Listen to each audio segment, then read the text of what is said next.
দর্শক, আজকেও আমি হাই ধাঁধা কোম্পানির থেকে আসলাম। দেখি কাউকে পাইলে এই একটা ধাঁধা ছড়ে দিব, দেখি। হ্যালো, আসসালামু আলাইকুম ভাই। ওয়ালাইকুম আসসালাম ভাই। আপনি কি এইখানকার বাসিন্দার? হ্যাঁ, এখানে বাড়ি, আমার বাড়ি ওই যে এইখানে।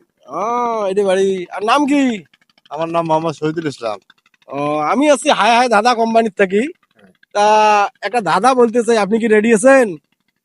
হ্যাঁ, যদি প্রশ্ন করা, যদি মনে করো, যদি সামর্থ্য থাকাতে প্রশ্ন দেব। আচ্ছা, এমন কোন জিনিস আছে যে কেনে সে বানায় না, যে বানায় সে পড়ে না, যে পড়ে সে দেখে না? বলেন তো ধাঁধাটার উত্তর কি হবে? শত বড় ধাঁধা ধরছেন রে ভাই, আমার মাথা চুলে উঠে যাবে। তো ধাঁধার উত্তর দিতে পারবো না, আমি তো নিজেই ধাঁধা হয়ে গেলাম রে ভাই। আমি তাহলে উত্তর আপনি দিতে পারবো না ব্যর্থ ভাই। হয়েছেন। দর্শক, হ্যাঁ। আপনাদের মাঝে আমি ধাঁধার উত্তরটা ছেড়ে দিলাম। আপনারা যদি কেউ এই ধাঁধার উত্তর জানেন তাহলে কমেন্ট বক্সে কমেন্ট